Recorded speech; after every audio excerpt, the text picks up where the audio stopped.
Orgasmic enlightenment, where the sexual and spiritual come together. I'm Kim Anami, and I'm a holistic sex and relationship coach and a vaginal weightlifter. In this show, we explore all things intimate. I believe that our sexual energy is life force, creative energy, and we can use it to shape our worlds, strengthen our relationships, and self-actualize. I blend the most avant-garde information from neuroscience, ancient sexual practices like Tantra and Taoism, to renegade wellness modalities to show you how to create gourmet sex in your lives. Come one, come all. G marks the spot.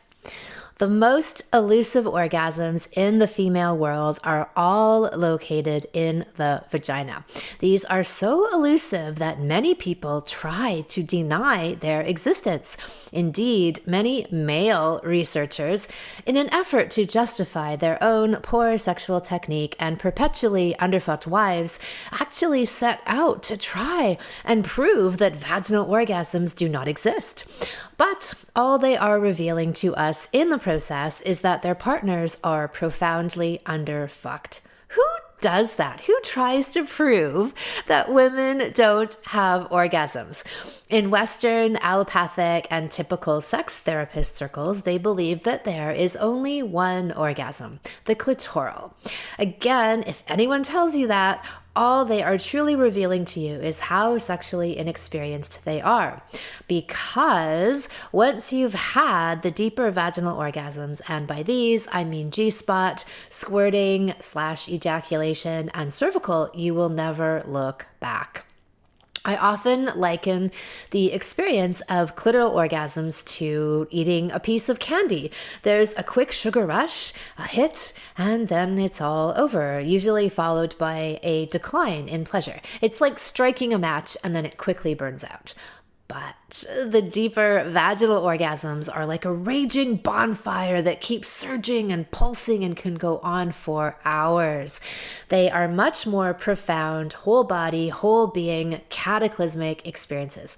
To be honest, if women had only ever had clitoral orgasms before, I can see how they might be kind of meh when it came to sex, like meh, can take it or leave it. Or they may think they have a low libido, or they aren't really that into sex, because in comparison, clitoral orgasms are pretty superficial. All the good stuff is in the vagina, the tip of the iceberg. So the clitoris is literally the tip of the iceberg when it comes to female pleasure. 10% of a woman's true orgasmic potential is located in that external bulb that most people know of as the clitoris. 90% of what a woman can experience goes way deeper, far inside the depths and the Pandora's box of the vagina. I did another podcast earlier this year where we went deep into the cervix. It was called 5 Steps to Cervical Orgasms. Today, we are talking about the G-spot and female ejaculation. So here are 8 things to know about G-spot orgasms and squirting. First of all women can. I guarantee it. All women can have G-spot orgasms and all women can ejaculate, or to use the vernacular, to squirt. These aren't experiences reserved only for some special women. Some people armed with this Anami guarantee will go to bed and have their very first G-spot orgasm tonight, just because I told them they can, and just because they'd previously bought into the misinformation that only some people can. Nope. Others might take a bit longer, which we'll talk about in a moment, meaning they may not have it tonight, but they will have them. Second off would be that they are full body, ecstatic experiences. All of the internal vaginal orgasms change your life. And this is what we as women have available to us with every single sexual encounter, a complete rebirthing of the self. I often speak about this self-actualizing power of sex. In women, this is found in the vagina, not outside of it. The G-spot orgasm is brought on when a woman fully, truly, completely lets go and surrenders. She releases her fears, her insecurities, but most importantly, her defenses. She lets down her guard and allows herself to be fully penetrated, to open up and absorb the essence of her partner. This is bliss. Waves of pleasure radiate from the vagina throughout the whole body as a full body orgasm. And even more importantly than that is the emotional experience that comes with it. Deep, therapeutic, cathartic release. Here are some terms women have used to describe it. Seeing God, an out-of-body experience. For the first time ever, only after hearing you say it was possible, I had a vaginal orgasm and came so hard I screamed and was completely soaked after. Clitoral orgasms are just a cute little warm-up in comparison. More on this shortly as we will interview one of our well-fucked all-stars and she will tell us all about her G-spot orgasms. So third off is to know that squirting happens here. Squirting and G-spot orgasms are two different experiences, though they hail from the same region of what I like to call the G zone. So rather than a spot, it's more of an area. So this spongy mass of tissue lives 1 to 2 inches on the anterior side of the vagina. Squirting can happen at the same time as G-spot orgasms, or you can squirt without an accompanying full body orgasm, or you can have a full body G-spot orgasm without the squirting. I will do another episode in the future devoted solely to squirting, but I'm touching on it here briefly to say that all the different female orgasms, clitoral, G-spot, and cervical, are associated with some kind of fluid release. The female ejaculation phenomenon that most people think of, which is a stream of fluid that can literally hit the wall or ceiling and flow out as powerfully and plentifully as urine, comes from the G-zone stimulation. And yes, squirting is real. This is not pee. Don't let anyone tell you otherwise. Every few years, some additional underfucked researcher comes out with a declarative statement like, it's just pee, but it's not. Anyone who's had it will tell you otherwise. Much of the liquid comes out through the vaginal walls, and they've tested it. It's not urine. It actually contains something called PSA, or prostate-specific antigen, which is found in the male equivalent of the G-spot, the prostate gland. And in cultures all over the world, you can find anthropological and current accounts of this phenomenon of female squirting. In the 1600s, the Western scientist de Graaf found it. In Tantra and ancient Indian writings, it's referred to in Sanskrit as Amrita, the nectar of women's juices that are thought to be super potent, and is also referred to as the nectar of immortality. And it's considered to be a gift so powerful that a woman would bestow upon her lover if they were but fortunate enough. And you can find artwork actually in different Eastern cultures that depicts men performing oral sex on a woman and then collecting her ejaculate in a vessel. That's a power drink. It's better than any Red Bull, bottoms up, kids. So both G-spot orgasms and squirting involve a deep cleansing, think of all that water flowing, emotional release. And number 4 would be, continuing on that they are emotionally profound and cathartic. Some women cry, they scream, or even laugh hysterically. These orgasms are very, very cleansing, and they help you to release blockages that you didn't even know that you had. The Pandora's box of the vagina opens, and anything you no longer need, that no longer serves you, comes to the surface to be cleared. And this is why I say that these orgasms are essential good fuck therapy and medicine for women. You can work through a lot of shit via your vagina.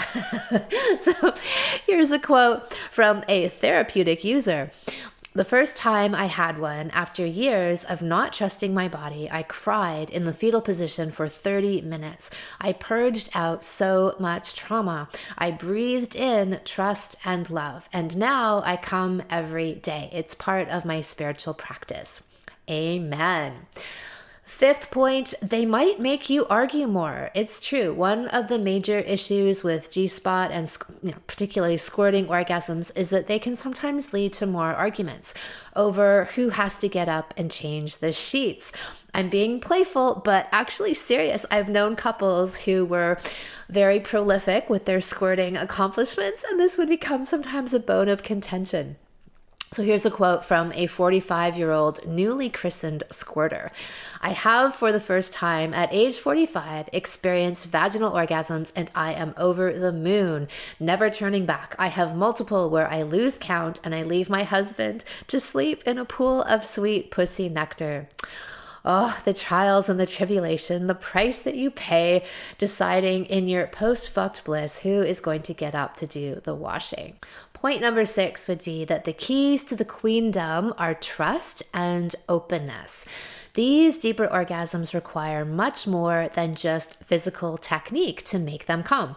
And this is why they typically don't show up in labs or studies or other clinical and sterile places. Look, I can orgasm extremely easily, but if you put me into a lab with a bunch of white coats staring at me with their clipboards, there's no fucking way. This would not happen. So this is a pretty good analogy to relationships that have lots of stuck energy. When you have all kinds of things that are cluttering up the space, they do not come. A woman needs to be physically and emotionally and energetically connected both to herself and to her partner. If you build it, they will come. Or rather, if you dismantle and deconstruct it, if you remove the barriers and the blocks, they will come. The main reason women do not experience the internal orgasms is because they don't go deep enough. And I don't mean physically deep, I mean emotionally deep. I mean full throttle, cracked open, vulnerable, heart obliterated, walls and defenses down deep. And that is why most women don't get there. They don't know the way, and they haven't done much or any of this essential inner work. This is the clearing space and the block removal that I speak to so often. It has to happen to make it into these deeper places, the deepest recesses of the vagina and of who a woman really is. Point number 7, multiples are common. You can have many in a row, 10, 15, 20, totally doable. One of the golden rules of female orgasms is the more the merrier, aka one is not enough. One paltry orgasm, especially if it's clitoral, is not going to leave a woman feeling well fucked. She will likely be restless and irritable because the depths of her have not been touched. And believe you me, we want it deep. Point number 8, go with the flow. Being in the flow in your life, in your feminine energy.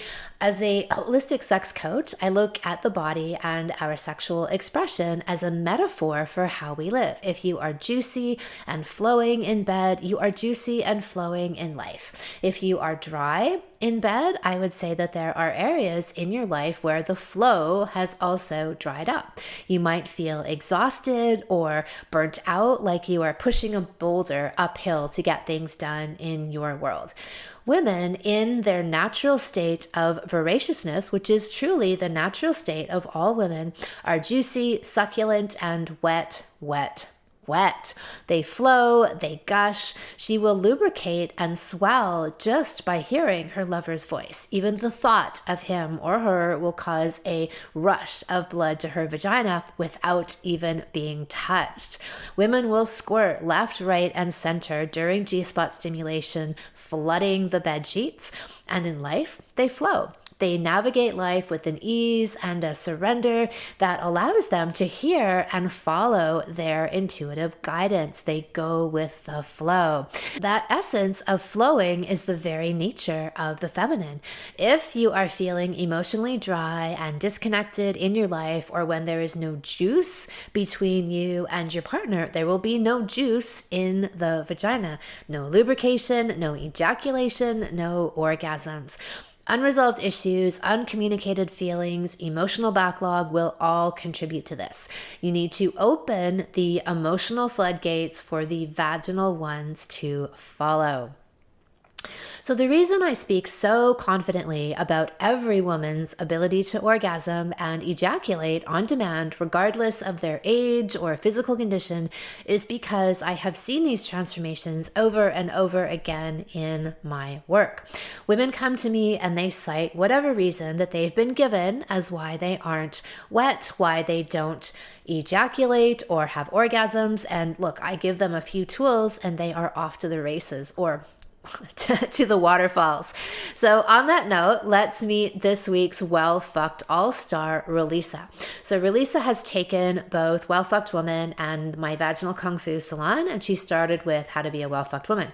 She has an incredible story to tell. She went from only ever having a clitoral orgasm to having her first G-spot orgasm and squirting experience within a week in the Well Fucked Woman Salon. Here she is. Well Fucked All-Stars. Welcome, Rolisa. Thank you for being with us today.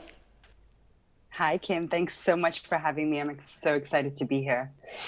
All right. Well, let's talk about your journey to becoming a well-fucked woman and all of your attendant orgasms along the way. So, where would you like to start? I know you have so much to share and so many amazing experiences that I think can be a real beacon for people on this journey. I think an important place to start would be sort of what led me to taking your course. And at the time, maybe I was in a relationship with an incredibly wonderful man, and we had two children. But I sort of felt sexually suppressed. I felt a little bit like I was wilting away. Something was missing in my life. And I guess when you get into a long-term relationship, that element sort of, that aspect sort of dwindles a bit. Well, that's a belief for most people, that it sort of slows down and you can have this amazing passionate sex, and that it's not really that important in a long-term relationship. And that was really the driving factor. I felt like I was sort of dying inside a bit, and for some reason I knew that it was the fact that I wasn't experiencing that connection sexually that I wanted. So that was really the first thing that led me to taking your Well Fucked Woman course. And I knew at the time I was tight for money because I actually wasn't working. And I had gotten a little bit of extra money. And I was like, I'm going to take it. I just knew in my heart, I was like, I was just kept being drawn to everything, with your posts, with everything that you do. And I was like, I have to take this course. So I took the course, and it wasn't, I didn't even know what to expect, to be honest. I just knew that I needed to be awakened. I had just turned 33. I was in my 34th year, so I was 33 and a bit. And I just kept hearing that's such a significant year for me because it's also my life path in numerology.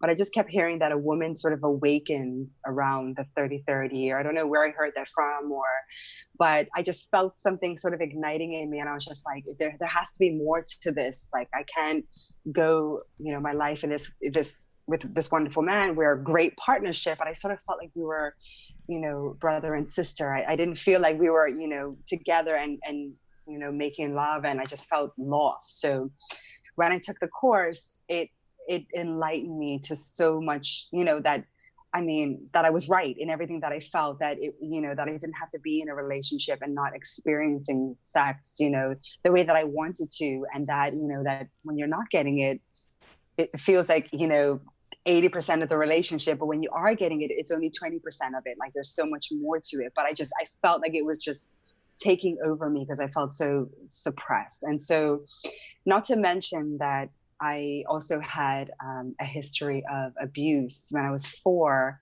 I was abused for a couple of years by my best friend, or close friend at the time. She was in my class in primary school, her older brother at 4. And so I was sort of introduced to stuff sexually at a very young age. And I remember being 5 years old and being with my cousins and trying to do stuff with them. And my aunt telling me, like, what are you doing? And I didn't understand. And nobody really knew what was going on. I guess I didn't know how to articulate it at a 4 or 5-year-old child, saying that something had happened and no one saw the signs. So I was sexualized at a young age. And I also felt a lot of shame around sex too, that with the abuse and what happened, like I felt disgusting. And, there's a lot of blame around that, especially when you see the person constantly.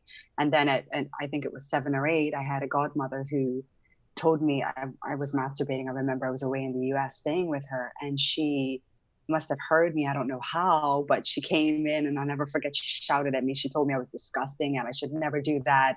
And I have this memory. I don't have very many memories of her. She died and she lived away. And she died when I was young. But I have that vividly stuck in my mind, and it stuck with me to the point where, and whenever I used to self pleasure, it would be hiding under the covers. I had to be, laying on top of myself, and I had to be very quiet. I couldn't show that to somebody. I couldn't open up. And then again at 8, I was abused. And then again at 14, I was abused by someone very, very, very close to me. And so I had a lot of trauma sexually, and I suffered from really horrible period pains. And also, I remember distinctly, I was dating a guy, and it was 18, 19, 20.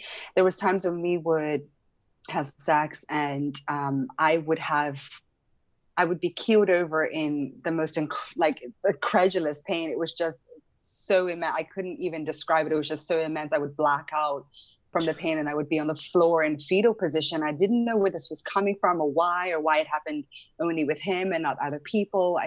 I knew I was going through a lot, and I had gone to see doctors about why this was happening to me, and they couldn't explain it. And I knew that I had a lot of sexual trauma and stuff that was being stored, as they say, the body keeps score, that was being stored there, that I didn't deal with. So I knew that I had all of that, and I was 33. I was in this relationship with this amazing guy, and I love him to pieces still to this day. We're no longer together, but I knew that something wasn't right when it came to the sexual aspect. I knew that it was a part of me. I knew it was a sensual, sexy, beautiful being. I felt like I wasn't stepping into that. I wasn't shining the way that I should. And I took your course, and I just had no clue what I was in for. It was the most amazing thing ever. I had no clue whatsoever. And it just, so that's really what drew me to taking your course, just sort of all the stuff that happened, and wanting to sort of find myself, and to have the validation that it was okay to want to have and be with someone. Because I spent like 5 years being with him, questioning myself, is sex that important? I remember asking so many different people, well, when you're in a relationship, how important is sex? Well, because I wasn't getting any, so it felt like it was tremendous to me. And everyone was, I was getting it, but it wasn't the sort of connection that I felt that something was missing. And so I would have all sorts of answers. Of course, people were like, it doesn't matter. It does matter. But it's something inside of me was yearning. It was my soul. My intuition was just pointing me like, you need to tap into this. You need to heal this. You need to do something about this. And so that led me to your course. That's amazing. And I really want to acknowledge the fact that all of these things that happened to you, somehow still within that, there was this voice for you that was saying, this can be different, or this can be better. And, and then even your body, which is what I hear so often, right? This stored trauma, as you said, when people have especially some kind of, well, pretty much always, right? Some kind of history of abuse or violation, and it shows up in the body. And it typically for women shows up as painful sex, or what we call vagina on lockdown, right? Where the vagina, or at the very least, at least in a low libido, where the body, the spirit, the vagina are like, hey, we need some healing before you can come in here. But most people just try to override those signals, or like you, go to a doctor, and the doctors never, ever, ever have any idea, or ever make these kinds of connections around, past history or emotional stuff that's lingering residue in the body, the issues in our tissues, as Wim Hof likes to say. And, that's why I'm really impressed that you were able to somehow hang on to this compass within yourself and move forward towards something. And this is what I think we all have, is this innate knowledge that our sexuality is something very different than what the pictures were painted in culture and even through some of our experiences. And it's just, for some people, that's buried so far that they can't ever hear that voice, or it's they don't know what they don't know, and then they see a glimmer of something, perhaps like, say, in someone like my work, where I'm saying, no, no, no, no, what we've been shown is 100% wrong for the most part, and there's so much more here. And then something will light up in them to be like, yes, I thought so. There was just no framework to really articulate it. Oh, absolutely. You hit the nail on the head. That's exactly what it was. Something inside. And then with your work, I just believe that it just resonated. Everything that you talk about, that you teach, that you post, it just resonated so deeply with me. And I'm like, I know this. And like I said, I wasn't working at the time. I had two young children.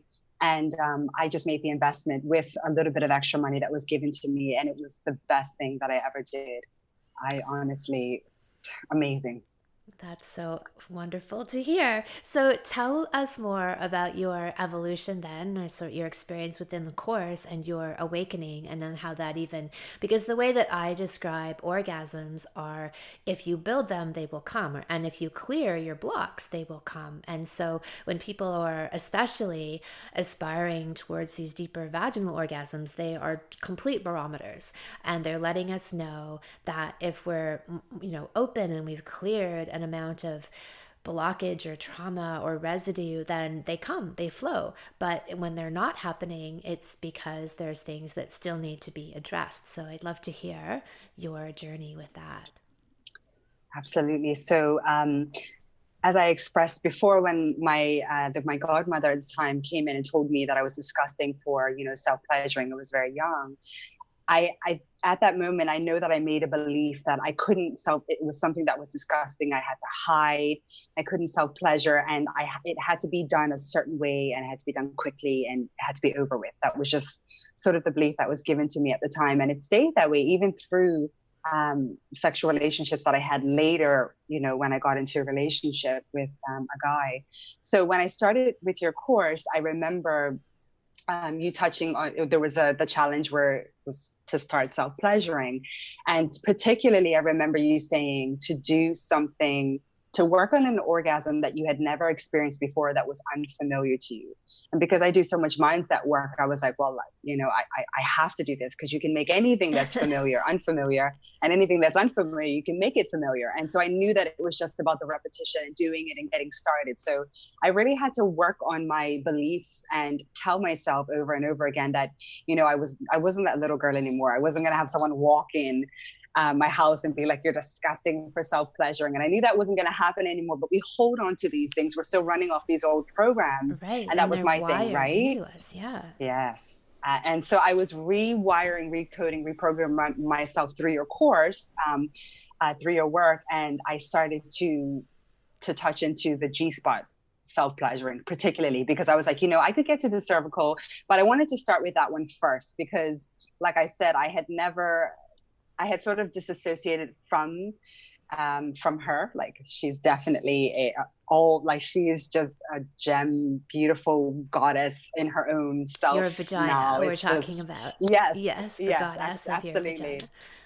Yes, she is her own entity now, for sure. Like, and but before, I was so disassociated from her that I was like, I knew that I had to, and I wanted to start with the G spot, because I was like, I want to know if I can actually squirt. Like, this is amazing to hear that people do this, and that everyone, you had said that everyone can do it. Yep. So that was what I started to do. I started to work with myself, and I started to tell myself that it was okay to lay on my back and to open my legs and to start to self pleasure myself in a very unfamiliar way for me, and to really go against the program that I had about how I was supposed to self pleasure, because if not, it was disgusting, or, all the rest of it. So that was really my evolution, just being able to connect with her, to touch her, to look at her, to be able to see her as something beautiful, and to really know that it was okay to do something different and to let all of that sort of guilt and shame go around what had happened when I was that 7 or 8 year old, when my godmother walked in on me. And it didn't take very long. I remember it was maybe 5 or 6 days. And I remember you talking about another couple and how you were helping them.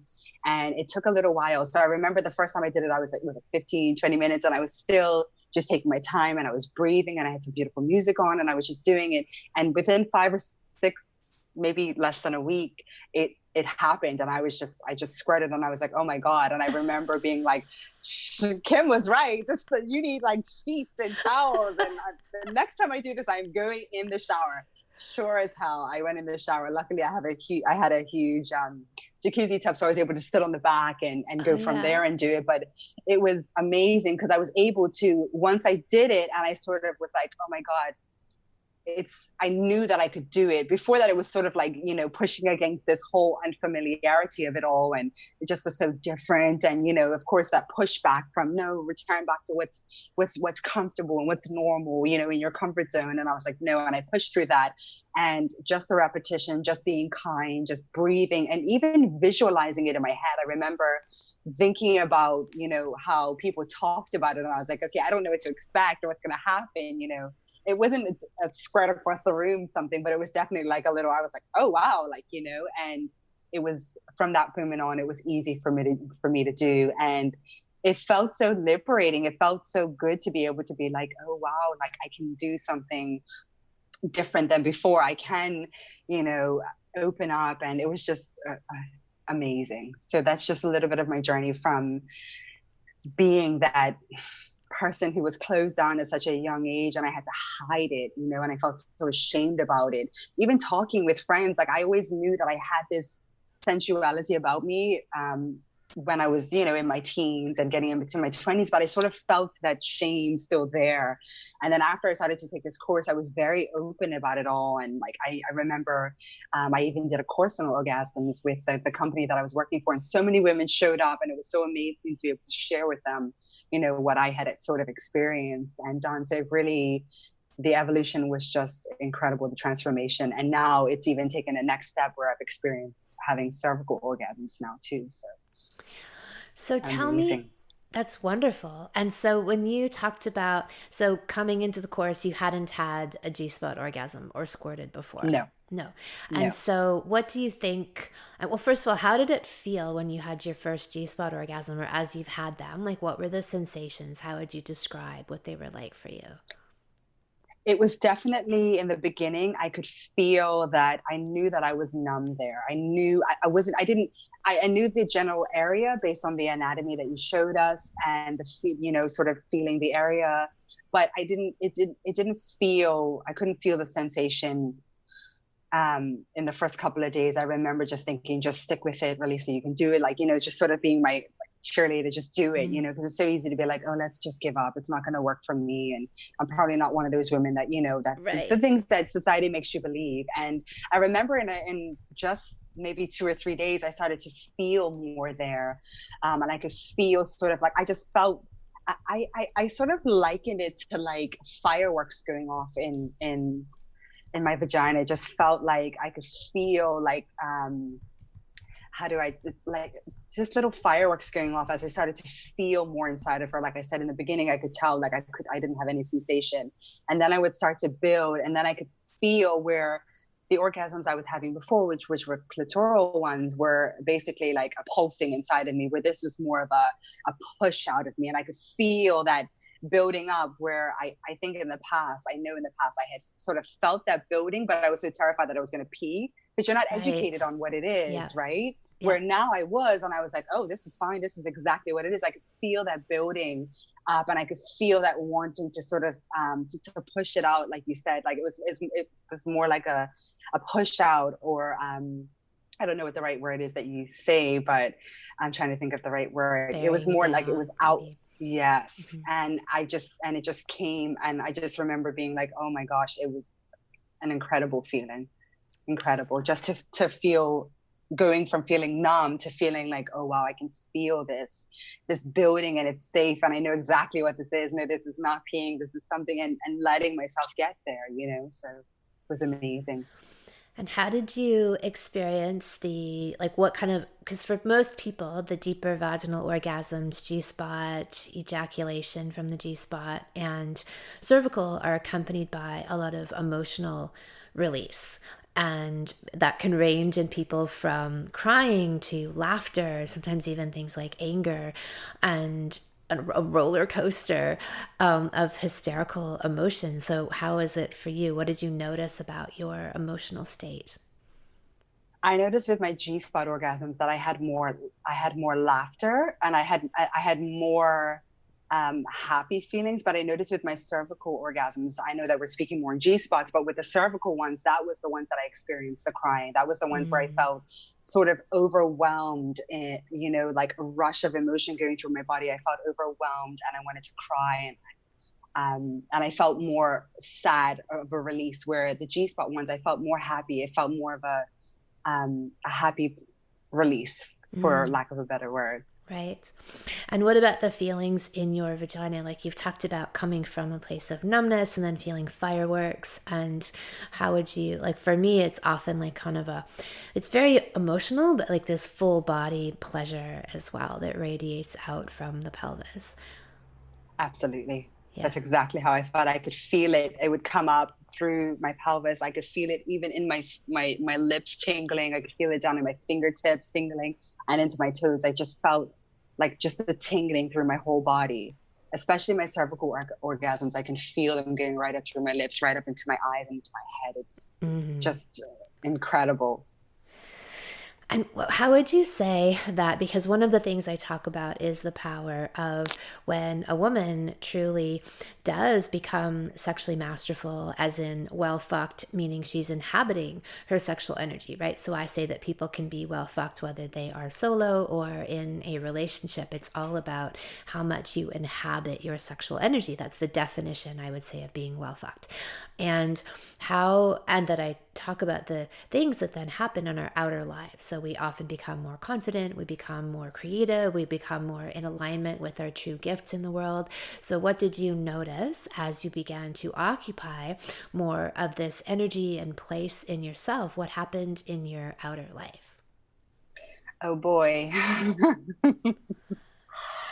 I can definitely say, just touching on other stuff's elements or different parts of the Well Fucked Woman Salon, that I started to step into my own sexuality. I was never the type of person that would have initiated before that. I never initiated sex very much, and that was probably part due to my programming.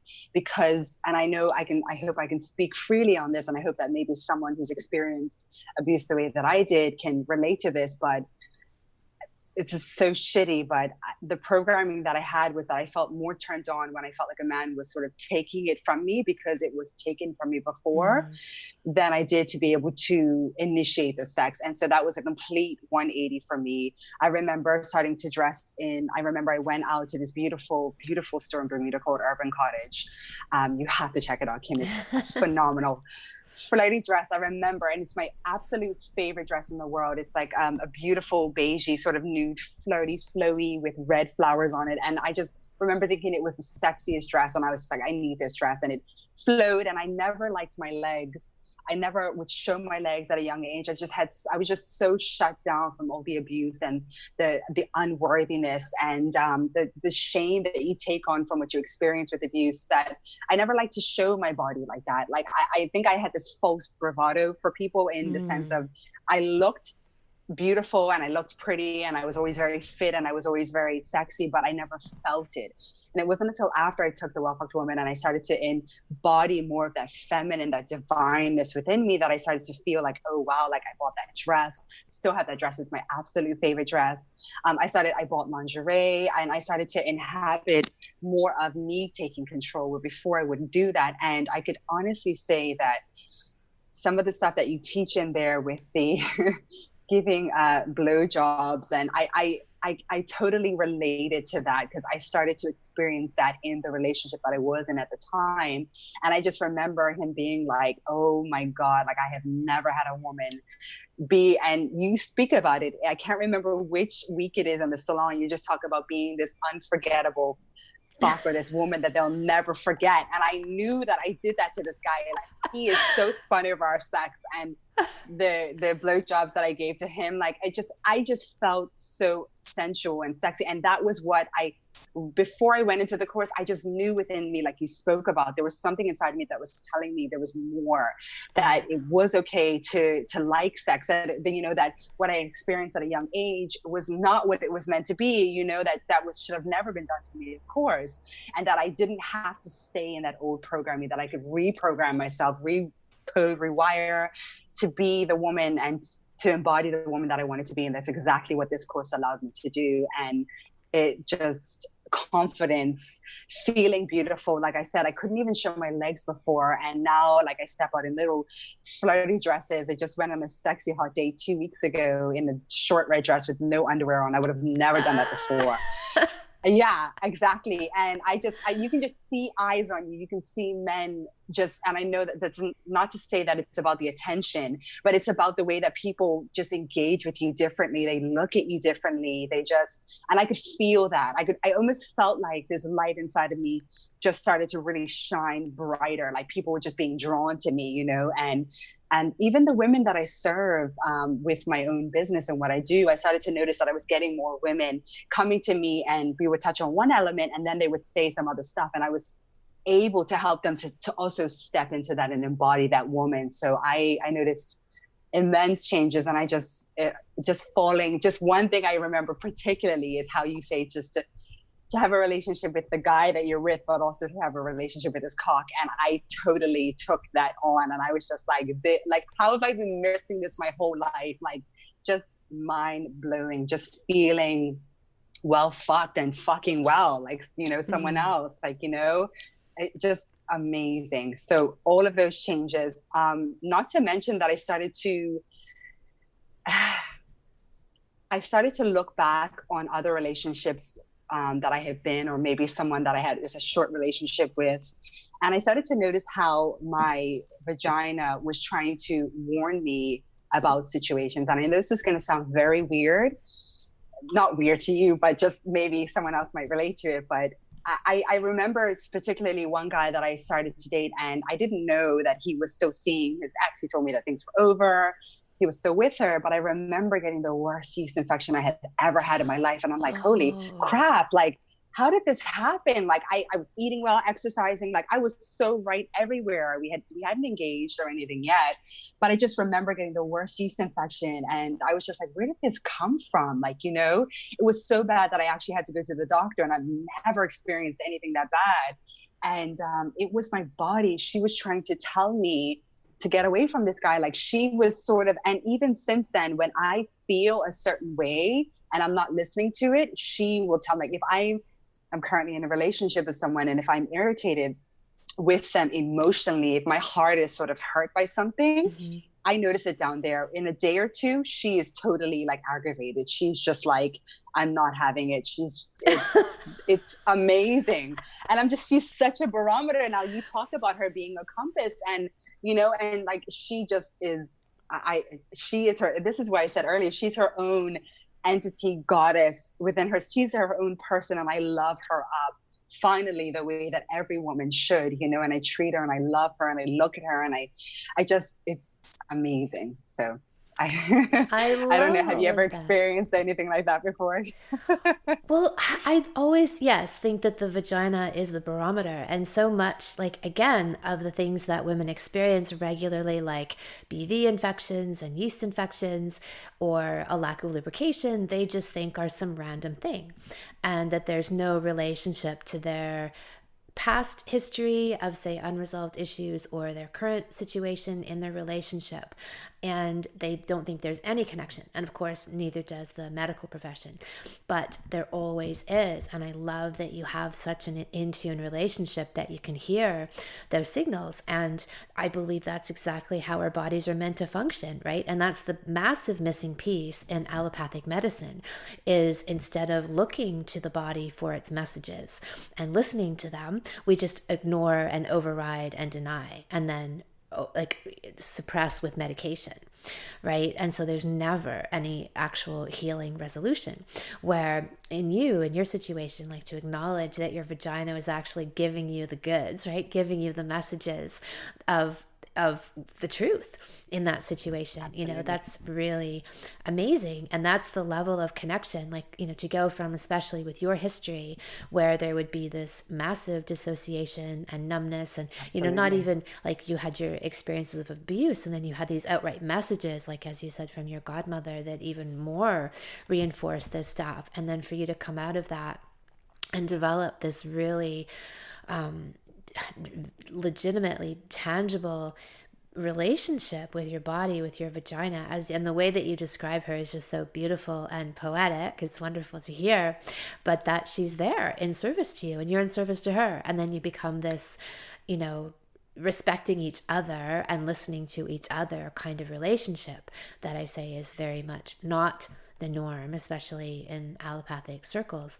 So I love, love, love hearing that. And I hear that a lot, right? Like people will describe they'll suddenly get a yeast infection when they're supposed to have sex with their partner, where they have a lot of unresolved issues in the space. And so that's often, That's right. We hear that all the time. And then I really loved hearing about how people react to you, because you said something earlier about kind of like a bravado of sexiness or attractiveness. And I see this a lot with women, like putting on a certain kind of energy that doesn't really look like it's coming from within, right? But they're putting on the sexy clothes and the kind of energy of sexiness, but they're actually not really embodying sexiness. It's almost like that energy is anti-sexiness. Like it's this false sexiness that isn't even from the inside. And for you to and this is the reaction, is that people, when you're really owning that, you're radiating that, and people pick up on it. And this is what I talk about, the quality of being well fucked, that is, it shows itself in the world, right? You act like a beacon, like you said, of light and radiance, and people are just attracted to that. And you're not trying to be attractive, you're not trying to pick people up, you're just being yourself. And what you're not doing is suppressing what's naturally there, because I think so many women Absolutely. grow up with negative sexual attention, and one of the first things that we learn to do is to invert that, right? Instead of getting this attention, let's say from a young and sensitive age, they start to cover up. They hunch over, they hunch their shoulders, they don't want to show off their breasts because suddenly they're getting this weird attention. And they do that in general with their sexuality, because they're taught that if you're, an overtly, healthily sexual woman, you're going to be attacked. Or if you get attacked, it's your fault, right? There's so much messaging that goes to shut down even the whole Madonna whore archetype, that goes to shut down women's sexuality. And to truly break through all of that and own it, you become this like Pied Piper of like sexual beauty, to lead people. Absolutely. And to show them what's possible.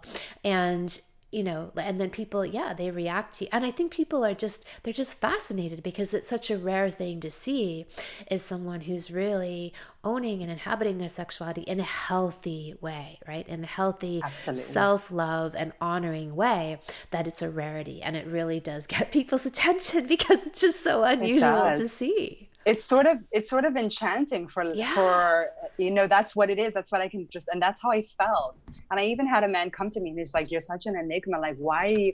I feel so enchanted by you." And I was out having a drink with a friend, and he just came, and I was just like, "Okay, wow!" Like, it's incredible how people react to you when you are, and you have that glow, right? And it's just like you said, you're radiating out of every pore. Just this, but it's true to who you are. You're being authentic. You feel it at such a deep level. Like it doesn't even matter if someone was to come along. And that's another thing that a lot of this work did for me too. Before I used to be so self-conscious. Like I said, I used to hide my legs and hide my body, even though like I would have people come to me and be like, you should model for swimsuits and you have such a gorgeous, you're so fit. And I just didn't, the image was so skewed, you know? And after I started doing this, I started to like, I could look at myself in the mirror and I could feel sexy and I could own it. And I loved my body and I could touch it. And I could, you know, now I dance to love songs by myself and I just touch my body and just have this sensual dance. And I just feel amazing. You feel so good about yourself and you don't worry about what other people think anymore. I remember just the other day, someone came to me and they're like, oh, do you sort of like your stomach like that? And I was like, what are you talking about? My stomach like what? And I actually happened to be sitting down and I just ate a plate of food. Oh, sort of plump. And they sort of tapped my belly. And What? before, the old Relisa would have taken that and I would have been like, oh my God, like I have to go exercise and I'm not good enough. I'm not skinny enough. And it just would have been this whole not enoughness. And now I just sort of was like, of course I'm going to look like this. I just ate a big plate of food and I'm sitting down. Anyone's going to have a belly. And they sort of were taken aback by it because I think they expected the old Relisa to jump back into that sort of like the excuses of why I was where I was. And I was just sort of like, I owned it. And I was just like, you cannot make me hate my body. You cannot make me feel any way negative towards it. I spent so many years feeling that way and I will never, ever be there again. And I'm going to just love it up until, you know, till the day I die, like, you know, so it's just amazing. That's fantastic. And I think that's another quality of being well fucked is this imperviousness, right? Is that you develop this shield around you that people's stuff just kind of, you know, pings off of, right? Where it's so weird, that story anyway. I mean, in terms of that person and saying something like that, you know, and that energy of almost wanting to hurt, and then boom, boomerangs back off of you to be like, whatever, you know, because your self-love and your truth comes from within, and that is then impenetrable, right? Or it's not up for grabs, right? It's not sensitive to a little, you know, insult from someone or attempt of an insult, because whatever, it goes so much deeper than that. So that's another really great example of owning that and being, like I said, impervious to that kind of energy. And with the Well Fucked Woman course, just touching on a little bit of the other elements, like with the breast massage and you just teaching us about our bodies and getting rid of blocks, it really, that element helped me to tap into the self-love part and getting rid of, you know, feeling the shame around my vagina and my body.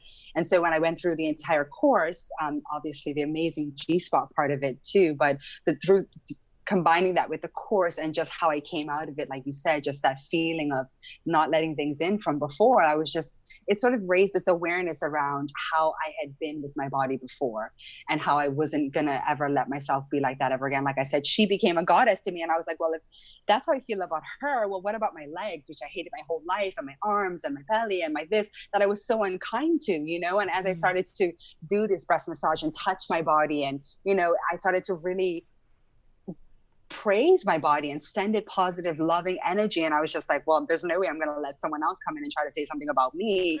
Because obviously, if someone's going to be that critical to me, unhappy people will bring you down. Happy people don't have to bring you down, you know? So I knew within inside myself that it was something to do with them and how they felt about them. Where before, the old me would have been like, oh my God, I would have totally internalized that. Where it was, like you said, a boomerang, and it externally just bounced off of me. And I'm like, I'm not letting that in. Like, there's no way. Like, you must be so unhappy and you must be the most critical to yourself for you to speak to me like that. Because I know I'm happy, and I know that I'm so loving to myself now, finally, at 30, almost 36. And I would never say that to somebody else ever. Even if they had the biggest belly sticking out, I would never go to them and do like your belly like this. Right. So I just knew it sort of gives you an awareness about so many other things, and people, and like you said, just things bouncing off of you because you love yourself now in a way that you didn't before. So I just had this vision too of like when you're connected to the yoni and then it acts as a much better, like you're very selective and discriminating about what comes in and what comes out. And I just saw this parallel between even these energies in general, right? Like what you let in, as you say, and then what you just shove away, like not interested. Exactly. Yeah. All of this is so excellent. Thank you so much for sharing your stories. Is there anything else you'd like to add? You're so welcome. It's absolutely my pleasure. Like I said, I am just super excited that I'm actually speaking to you. It's just amazing, just the shifts that I've made in my life and just the validations about things that were in my heart, the shifts that I experienced, the transformation, the evolution ultimately that I experienced through this course led me to actually take your vaginal kung fu course as well too. And the two courses together have really just been amazing in me reclaiming my power back and me owning the fact that I was given this beautiful, amazing body to love, and that pleasure is something that's wonderful and that I can share it with someone that I choose. And because a lot of people that experience abuse, there's so much shame and there's so much unworthiness and just sort of this ugly feeling about yourself and disassociating from your parts. I really hope that sharing my story will help someone else to see that these courses, particularly the Well-Fucked Woman, can awaken that in you, and that you can go on and have these amazing G-spot orgasms and cervical orgasms and all types of orgasms. So, and radically change your life and your whole absolutely, being as a woman. That's amazing. Thank you. You're welcome. I love Release's story because here is someone who has had all kinds of blocks and sexual traumas imposed upon her, in addition to the regular garden variety misinformation and suppression that we are all graced with growing up in a sexually repressed society. And she's overcome them. I love that she still, in spite of all that happened to her, had that voice inside that was guiding and directing her towards healing and evolution. And she followed it, and look at her now. Amazing inspiration. You too can be a well-fucked woman. This is the Anami creed and guarantee. Everyone can. They just need the right tools, and I've got them for you. The How to Be a Well-Fucked Woman Salon is open now for registration. This is my ultimate how to live, love, and orgasm and give the best blowjobs ever class that ought to be the fundamental sex education for all women. We go deep into the transformational, life-changing vaginal orgasms, the G-spot, and the cervical, and I show you exactly how to get there. We cover everything from physical technique to the deeper themes of opening and trust and surrender.